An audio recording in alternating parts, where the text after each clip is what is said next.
nakaranas ng lakas ng hagupit ng Super Bagyong Rolly. Strong howling winds brought about by Super Typhoon Rolly has uprooted some trees. Survivors tell us that the fire engulfed their homes with thousands of evacuees here. Social distancing is almost impossible to practice. George Cahiles, CNN Philippines.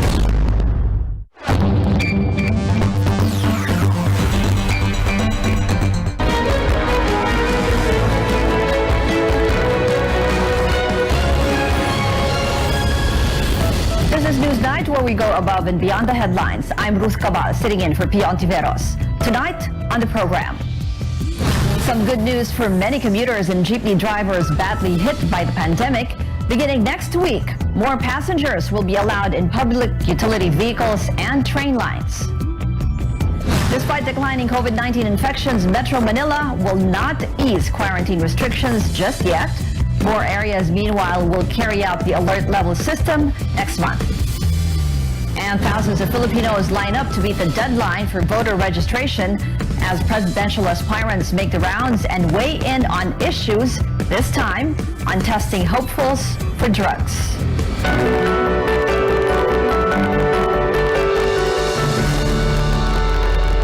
Expect road and rail transport to carry more passengers beginning next week. Our Paulo Barcelon joins us live from EDSA Balintawak in Quezon City. Paulo, can you tell us how and where will this be carried out? Well, changes in transport capacities will be seen on jeepneys, buses, and trains in Metro Manila, Laguna, Cavite, Rizal, and Bulacan beginning November 4th, all of which will start at 70% capacity. Transport officials say this will gradually increase until such time that public transport protocols would allow for full capacity. Now, for traditional jeepneys, barriers are no longer required. They can also add 5 extra passengers to their current 50% capacity to meet the 70% requirement. For example, if the jeepney can seat up to 24 passengers, their previous capacity is at 12, they can now carry 17. A handful of passengers will also be allowed to stand inside modern jeepneys. Some passengers will be allowed to stand inside buses, but these will be limited to those that have a 3x2 seating configuration. Trains, meanwhile, will now be allowed to carry more passengers, but authorities say they will deploy marshals to ensure physical distancing will be followed. Transport Assistant Secretary Stephen Pastor says these recommendations were done as the agency found no link between COVID transmission and public transportation. He adds, keeping the current 50% capacity in public transport does not address ridership demands, especially now that Metro Manila is under lower coronavirus restrictions. Mas maraming negosyo ang pinayagan na magbukas at mas marami rin po ang ating mga kababayan na lumalabas, kaya mataas na rin po lalo ang demand for public transportation. The Transport Department asked drivers to not use the surge in fuel prices as an excuse to load more passengers. The agency also said it will coordinate with the MMDA, local government units, and the PNP to ensure that capacity regulations are strictly implemented. Back to you. So, Paulo, we're having a long weekend because of the Undas holiday.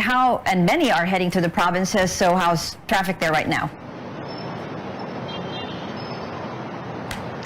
Well, Ruth, as you can see behind me, take a look. This is a portion of EDSA Balintawak here in Quezon City. The northbound lane, many red lights there. You can expect a slow-moving traffic up until you reach the Balintawak interchange. So for those of our kababayans who want to head home to the north, do pack some patience as we are expecting traffic buildups at least until you reach the entry of the North Luzon Expressway. Now on the other bound, the southbound lane, as you can see behind me, there is a smooth stretch of driving at least until you reach SM North EDSA, but just to be sure, do make adjustments to your travel time, especially at night. We understand that it's a long weekend and many of our kababayans are definitely gonna try and head home to their provinces or to different destinations for Undas. Back to you, Ruth. Our Paulo Barcelon there reporting. Metro Manila will stay under alert level 3 for the next 2 weeks. That's from November 1 to 14. Although health experts noted improvements in the COVID-19 situation in NCR, the Interagency Task Force says it wanted to ease restrictions gradually to prevent infection spikes. Siyempre po, habang nagtataas tayo ng unang-una transportasyon, up to 70% of capacity, tataas po ang mobility. So inaasahan po natin that with increased mobility, posible rin po na tumaas ang mga kaso ng COVID. No? So sabihin na lang po natin na inuunti-unti natin yung pagbaba ng alert level system nang sa ganon, hindi naman biglang sumipa muli ang numero ng mga kaso ng COVID. Based on the Health Department's assessment, Metro Manila remains under moderate risk category at alert level 3. The DOH explains even though the hospitalization rate is already at low risk and cases are declining, 6 areas in Metro Manila had an uptick in infections. The average daily attack rate, or the number of people getting infected per 100,000 population, is also at 7.4. It has to be below 7 before NCR may downgrade to alert level 2. Tinitignan natin kung maibababa pa ng tuloy-tuloy. Kapag bumababa pa ang mga kaso tuloy-tuloy hanggang sa 1 linggo, malaki ang posibilidad na bumaba rin ang average daily attack rate ng National Capital Region to less than 7. The agency also sees a downward trend in most parts of the country and has already asked local governments nationwide to prepare for possible shift to a lower alert level. Now, the government is also expanding the alert level system to more regions next month. So here are the classifications for the following. Aurora, Bacolod City, Negros Oriental, and Davao Occidental will be under the strictest form of lockdown from November 1 to 14. Aside from Metro Manila, the IATF also retains Cavite, Laguna, Rizal, Iloilo City, Siquijor, Davao City, and Davao del Norte under alert level 3. New to the system are Baguio City, Bataan, Lanao del Norte, all under alert level 3 as well. 29 other areas have been placed on alert level 2. These include Angeles City, Bulacan, Nueva Ecija, Olongapo City, Pampanga, Tarlac, and Batangas. Also in the list are Quezon Province, Lucena City, Aklan, Guimaras, Iloilo, Bohol, Cebu City, Lapu-Lapu City, Mandaue City, and Cebu Province. For areas not included in the alert level system, community quarantine classifications will still apply. Mountain Province, Catanduanes, and Zamboanga City will be under Modified Enhanced Community Quarantine, or MECQ, from November 1 to 15. You can see now on your screens the other classifications for the rest of the country.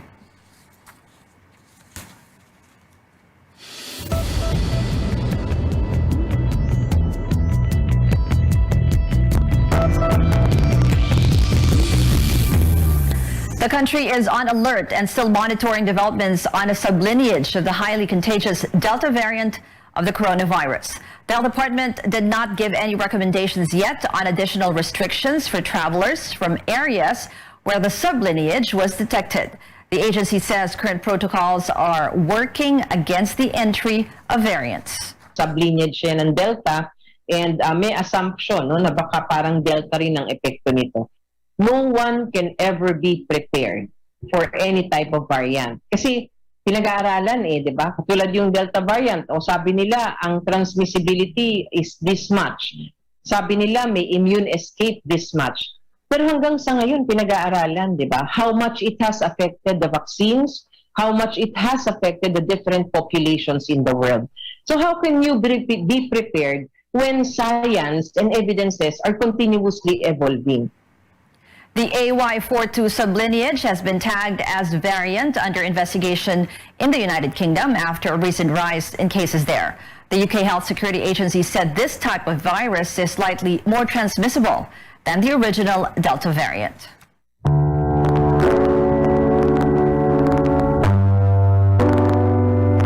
With the temporary closure of cemeteries and columbariums nationwide, the church tells the faithful to find creative ways to remember the dead this Undas. David Santos tells us how virtual platforms are helping Filipinos observe the tradition.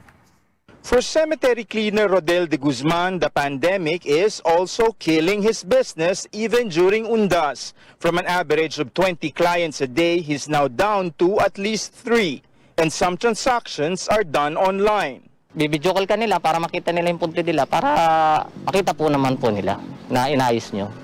With cemeteries closed for the long Undas break, some offer virtual visits. This Mandaluyong Catholic Church, for example, can take pictures of graves and tombs and send it to the families of the dead free of charge. Requests can be coursed through their Facebook page. On November 1st, the church will live stream the blessing of the graves. Actually, ginawa namin yung Facebook page namin to address yung mga matatanda na hindi pwede lumabas, yung nasa abroad nag-aalala kanilang patay. Lalo sa ngayon na mag-undergo kami ng renovation, marami na alarm. For those missing traditional family reunions in cemeteries, a Jesuit priest suggests, why not do it online? On his FB page, Father J. Boy Gonzalez lists down ideas for a virtual get-together to remember the dead. Who we are today is a contribution of their life to us. With the unprecedented number of deaths in this pandemic, mostly due to COVID-19, community prayers and remembrance services, even online, can somehow help ease the pain of losing a loved one. Nakakatulong talaga na sabay-sabay kayo nag-mourn o sabay-sabay kayo nag-aalala ng yumao, sabay-sabay kayo nagdadasal. Kasi that's a healing process, it's a process towards acceptance. The Archdiocesan Liturgical Commission has released the Family Prayer for the Faithful Departed, a special Undas prayer for those staying at home. The faithful can also submit names of the dead to churches to be read out during Masses for the entire month of November. They are also encouraged to attend Undas Masses, whether in person or online. David Santos, CNN Philippines. When Newsnight returns, we take you to Manila to check on the voter registration for the 2022 elections. And another busy day for presidential aspirants as they make their rounds in the provinces. Keep it here on CNN Philippines.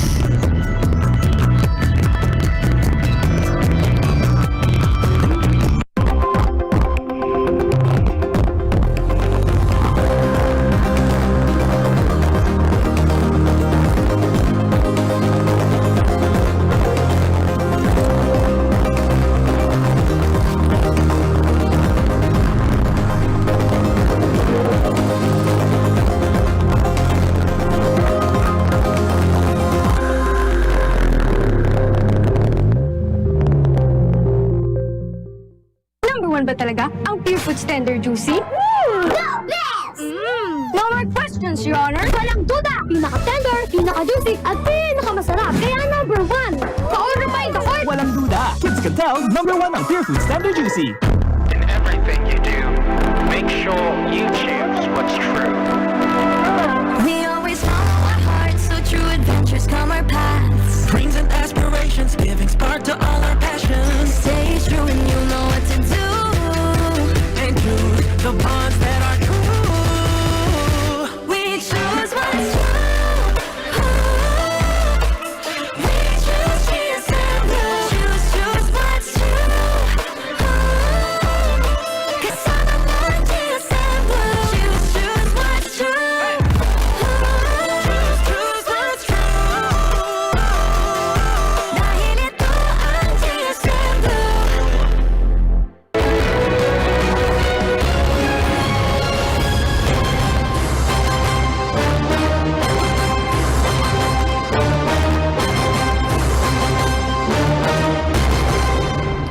Welcome back to CNN Philippines. More people trooped to voter registration sites on the eve of the deadline. Let's now check the situation on the ground. Chrissy De Matulak joins us live. Chrissy, how's the crowd at this hour? Yes, Ruth, as you can see behind me, only a few people are waiting in line to register and vote for next year's elections. The line was long earlier in the day as people tried to beat the deadline tomorrow, and because of health protocols, some were not accommodated. And this is what they have to say. It is not Nora's first attempt to line up for the voter registration in one of Comelec's satellite registration offices, which are now in malls for the comfort of those eager to be registered. However, Nora was unable to secure a slot for registration. Yung nasa page po ng Comelec is 8 o'clock yung start ng pila. So ngayon, di po ba ma'am, kasi pang 4 times na po namin bumalik dito eh. Nung nakaraan, sabi po ng pulis na nakausap ko dito naka-duty, sabi niya ma'am, punta na lang kayo ng madaling araw. para kumuha ng number. City Aina, on the other hand, questioned the election officer on why their slot was forfeited. According to Aina, she and her friends were given slot numbers. But due to the lengthy waiting time, they left the queue to do personal errands. When they came back, they were no longer accommodated. Sabi nila hanggang 8 lang yung 8 a.m. dapat nandito na para pumila. Pero yung iba hanggang 7 p.m. nakapila na po. Tapos kami 4 a.m. na kami pumunta. Naglakad pa kami mula Quiapo hanggang dito po. Tapos wala din kami nadatnan. Hindi po kami makakapunta bukas kasi exam po namin sa madrasa. Kaya parang wala kaming time para isingit pa to. This is the last chance para lang makapag-register. Tas ganito pa po yung nangyari. According to the COMELEC officer in the area, these kinds of situations are unfortunately inevitable given the strict health protocols. Only 400 registrants are allowed to enter a COMELEC satellite registration office per day. Senior citizens and people with comorbidities are being prioritized. Sa ngayong araw po, nag-issue po kami ng 400 slots po sa mga applicants natin. Wala po kaming appointment ngayon. Kinancel po lahat namin appointment para po may bigyan daan po lahat. Yung 400 po na slots po.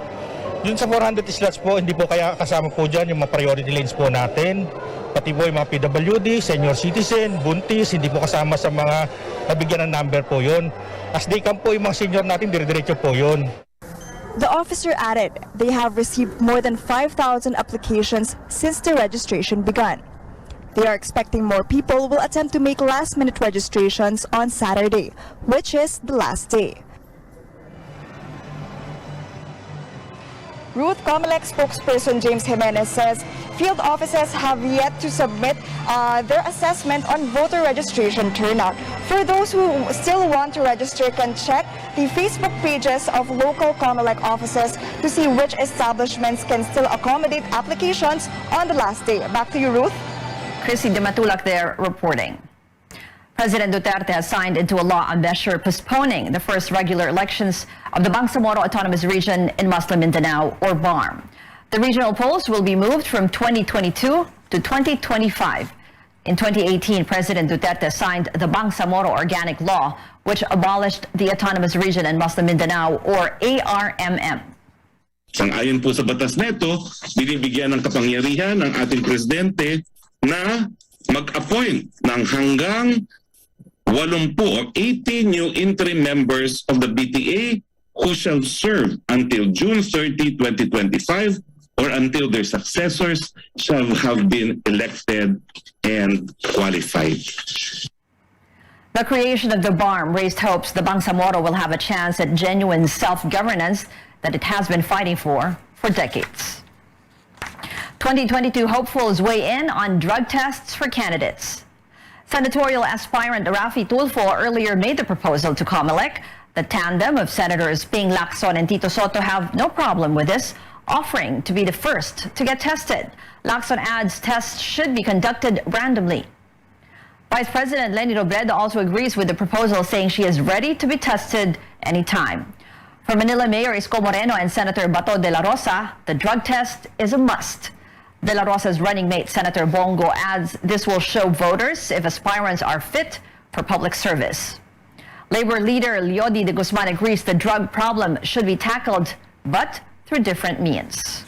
Pero yung approach ay hindi yung dapat katulad nung ginawa ni Pangulong Duterte. Dapat yan ay i-approach at kilalanin bilang health problem at hindi bilang parang mga kriminal na pinagpapatay. Robredo also reveals how she will combat illegal drugs as well as her other plans if she wins the presidency next year. Will her approach be as bloody as the Duterte administration's? Our senior correspondent Anjo Alimario has the story. The war on drugs was a centerpiece of the Duterte administration, a bloody war that left thousands dead. The International Criminal Court is now looking into these killings in an attempt to make government officials accountable for alleged crimes against humanity. Will presidential aspirant Vice President Leni Robredo continue the campaign? Ganun katindi pero sa ibang paraan. Citing her short stint as co-chair of the Interagency Committee on Anti-Illegal Drugs, Robredo says she doesn't believe in heavy enforcement. She'd rather have the Dangerous Drugs Board chair leading the agency. Ang paniniwala ko, pag DDB yung umupo na chair, ang plano niya hindi lang patay. Ang plano niya talagang very comprehensive, heavy on prevention, heavy on rehabilitation. Robredo says she will also continue the administration's Build program and would push for projects that will directly impact those who need them the most. Yung sa akin, dapat yung infrastructure natin, magsuspur siya ng rural development kasi masyadong concentrated sa Metro Manila yung development. Kailangan ilabas siya pero hindi siya mailalabas kung hindi natin hinanda yung mga different provinces across the country. On high electricity rates, Robredo says all stakeholders should meet and talk, from power generators to distributors, while taking environmental concerns into consideration. Bicol is often visited by typhoons, and Robredo wants to invest in disaster-proofing rather than being reactive. Marami kasing disaster-proofing na hindi magagawa on a per municipality basis. Maraming disaster-proofing na magagawa lang kung ang mag-uusap yung lahat na affected. If she makes it, Robredo is ready to give a big role to whoever will win as vice president and prevent the experience that she had gone through. After all, she says, she's ready to be a healing leader. In Sorsogon, Anjo Alimario, CNN Philippines. While Robredo is in Sorsogon as part of her visit to Bailiwick, the Bicol region, other presidential aspirants also made their rounds in different provinces today. Senator Manny Pacquiao went to Toledo City in Cebu, where he gave gasoline assistance to 300 tricycle drivers. His visit drew a huge crowd where physical distancing was seemingly not observed. Pacquiao has been criticized for previous gatherings in other areas where health protocols were also allegedly breached.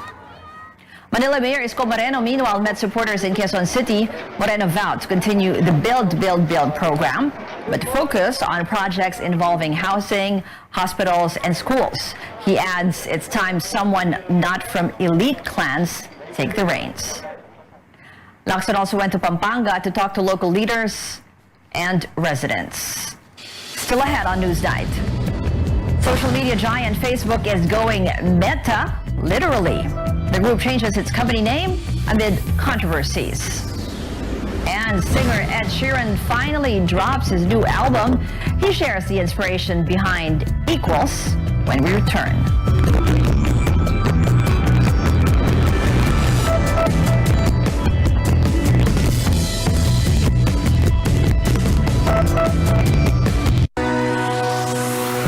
Kabilang ba kayo sa mga Pilipino na nahihirapan sa mga transaksyon dahil wala o kulang ang mga valid IDs? Huwag nang mag-alala dahil narito na po ang PhilSys, ang identification system ng bawat Pilipino. Para sa Step 1 registration, pumunta lang sa register.philsys.gov.ph para makapag-register sa PhilSys online. Ito ang PhilSys, ID natin to. Love is all about time. Di minamadali ang pagpapasarap. Like the love in every Pure Foods ready-to-eat. Slow-cooked and ready in 8 minutes. Para may time ka sa mga mahal mo. Because love takes time. For my babies, only vet-approved Nutri-Chunks puppies. The only one with active boost and prebiotics na pampalisto. Made with real meat with essential nutrients to help them grow strong and healthy. Happiness! Listo, ganado sa Nutri-Chunks puppies. Gumagaan ang inuman pag sandiglay. Ay, musta? Ako, stressed sa work kaya ini-imagine kong nasa beach ako. Ako, busy sa paglaba at pagluto. Kaya ini-imagine ko, nag-i-eat all of tayo. Ako, ini-imagine ko yung bar dati. Laging masaya. Kasi miss ko na kayo. Buti na lang, may sandiglay dito sa tindahan. Pagtapos ng mabigat na araw, mag-inuman with friends and sandiglay. 100 calories lang. Magaan sa tiyan. Ulitin natin to. Ang alin? Mag-imagine? Hindi. Mag-inuman. So many questions about what is the federal government doing. Do you get the anger that is out here? How concerned are you about the front line? You don't believe that there's a racial divide here? Looking back, as president, did you tell the story of race in America enough, do you think? All the places I've been and all the things I've seen, all the people I've talked to, I carry with me. They're a part of what I do right here, holding the powerful accountable, keeping them honest. AC 360, Tuesday through Saturday only on CNN.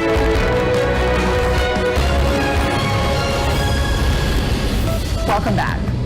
It's do or die for the Magnolia Hotshots as they face off against the TNT Tropang Giga in Bacolor, Pampanga. Game 5 of the best-of-7 series for the PBA Finals is off to an exciting start. TNT is currently leading at 17-12. If Magnolia manages to snag a victory tonight, the games continue. Otherwise, TNT takes home the title. They hold a commanding lead of 3 game wins to 1 loss. The tech company behind Facebook and Instagram is taking on a new name, Meta. CEO Mark Zuckerberg announced the corporate label will no longer be Facebook, but the social media platform's name stays. Zuckerberg said the new title was inspired by the Greek word meta, meaning beyond, to symbolize that there is always more to build. It is time for us to adopt a new company brand to encompass everything that we do. To reflect who we are and what we hope to build, I am proud to announce that starting today, our company is now Meta. Our mission remains the same. It's still about bringing people together. Our apps and their brands, they're not changing either. And we are still the company that designs technology around people. The change comes after multiple controversies about the company surfaced. A former Facebook product manager testified they were amplifying harmful content on the site and putting profit over user safety. And in music, the equation is practically complete. Ed Sheeran has released Equals. His comeback album, like previous ones called Plus, Multiply, and Divide, was also named after a mathematical symbol. But it took a while to solve this math problem. The Grammy-winning singer told CNN Philippines that the album remained a work in progress for a long time. You know, I started it in 2017, so I mean, it's been a long process since then. But I think as soon as the pandemic hit, and then my daughter was born, and then my friend died, and then I turned 30, in that period was the most inspiring time. I had so many different songs come out in that time. No, I've been speaking to, there's a guy, Danny Filth, who's the lead singer of Cradle of Filth, and so I've been speaking to him about doing a collaboration with Cradle of Filth. I think it would be like a charity thing if we do it, but yeah. Equals features chart-topping hit Bad Habits and 14 other tracks. And before we go, after the success of A Star Is Born, pop icon Lady Gaga is taking on a fashion-filled crime drama. CNN's David Daniel gives us a look at its latest trailer on the Hollywood Minute. I don't consider myself a particularly ethical person, but I am fair. I subscribe to unconventional punishments. Lady Gaga takes charge in the new trailer for House of Gucci. Director Ridley Scott's juicy fashion murder drama is based on the true story of Patrizia Reggiani, who hired a hitman to kill her ex-husband, the former head of the Gucci fashion empire. House of Gucci opens in theaters November 24th. To begin with, you take a deep breath. Variety reports that Benedict Cumberbatch will play real-life Russian spy Alexander Litvinenko in the upcoming HBO limited series Londongrad. The former FSB agent and Kremlin critic was killed by poisoning with a radioactive isotope in England in 2006.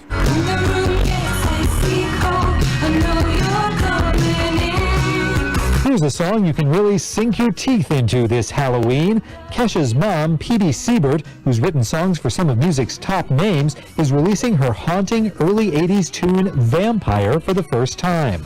Siebert discovered the recording of the spooky song in a dusty box in her basement this year. The dead live! In Hollywood, I'm David Daniel. It's 57 days before Christmas, and that's it for tonight. I'm Ruth Cabal for Newsnight, where we go above and beyond the headlines.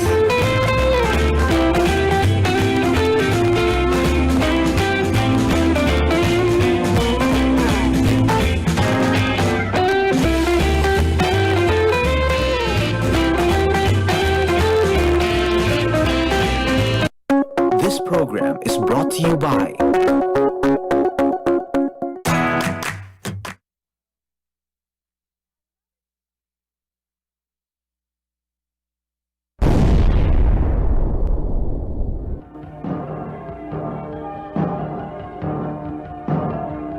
Higit na pinalawa higit na pinalakas.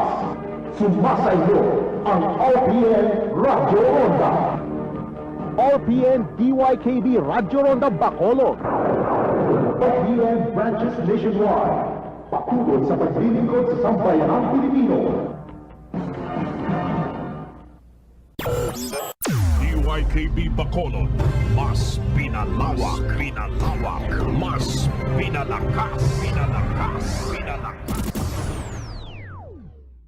DYKB Radio Ronda.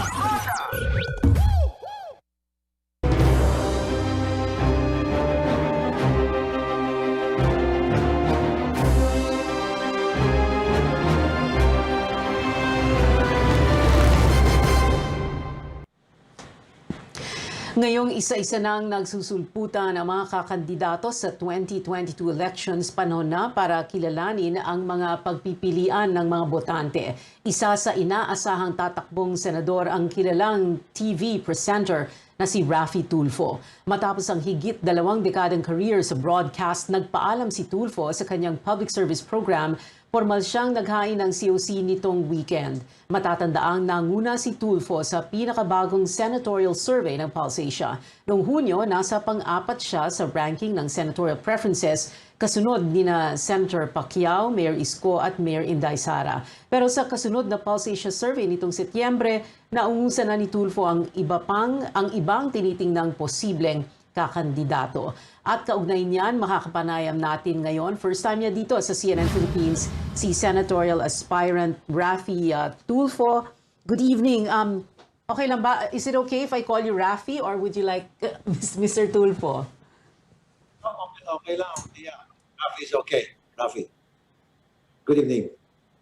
Okay, thank you very much, Raffy, for joining us tonight. So, wow you tied with Alan Cayetano ranking 1 to 2 sa Pulse-Asia September 6 to 11, and then like we said earlier, no, yung June survey ranking nyo is 3 to 6. What do you attribute this to? Is it your, some people say your brand of public service, your brand of justice, getting things done, your popularity dahil kilala ka, no? You're a TV personality. Pangalawa nang siguro, PA, yung popularity, I think it's more of yung tiwala ng taong bayan sa akin, yung tiwala ng mga tao na malapit sa akin para idulog ang kanilang mga problema na mabilis ko naman na-actionan. So, hindi natin pwedeng lukuhin yung mga tao. Alam naman talaga nila kung ano yung taong nagsisilbi sa kanilang tunay o nagsisilbi-silbihan lamang. In my case, nakita nila na talagang merong sincerity ako sa pagbigay ng solusyon sa kanilang mga problema, sa pagpakinig sa mga idinudulog nila sa akin. Okay, so parang the idea that you get things done, yung tinatawag na nga brand of justice of Raffy Tulfo, is that it? Yeah, another thing that I would like to point out, Pia, kasi RTIA is a product of a broken system in government. Marami kasi mga maling sistema na hindi maganda na nangyari sa gobyerno. Kaya yung mga tao, sawang-sawa na pagod na sa kalapit sa mga gobyerno, sa mga taga-gobyerno na pinaikot-ikot lamang sila, that's why they come to me. Now, kung maayos sana ang pamamalakad ng ating mga taga-gobyerno, hindi na nila kailangan ng RTIA, hindi na nila kailangan ako. Okay. It seems to be na parang you're so focused on that, na para bang ang gusto mong gawin is to help people, to get them the justice they deserve as far as you're concerned, to address their needs right away. Is this something that you will do, that yung gagawin mong batas? What are you going to do to, like you said, kasi you want to help people, you want to protect them. So what is it as a senator that you can do for them if you do get elected? Okay, thank you, Pia, for that question. Now, ang advocacy ko ay tatlo, Pia. Ito yung araw-araw na mga problema na inkwentro ng aking action center na nakakausap ko na binibigyan solusyon, OFW, labor, and family. So, dyan talaga magiging center ng aking advocacy, ng aking legislation to make sure na darating yung time na yung RTIA ay hindi na kailangan. Kumbaga maging paso na because nakapagpasa na ako before the end of my term kung papalarin ng mga komprehensibong mga legislation that would really solve all these problems.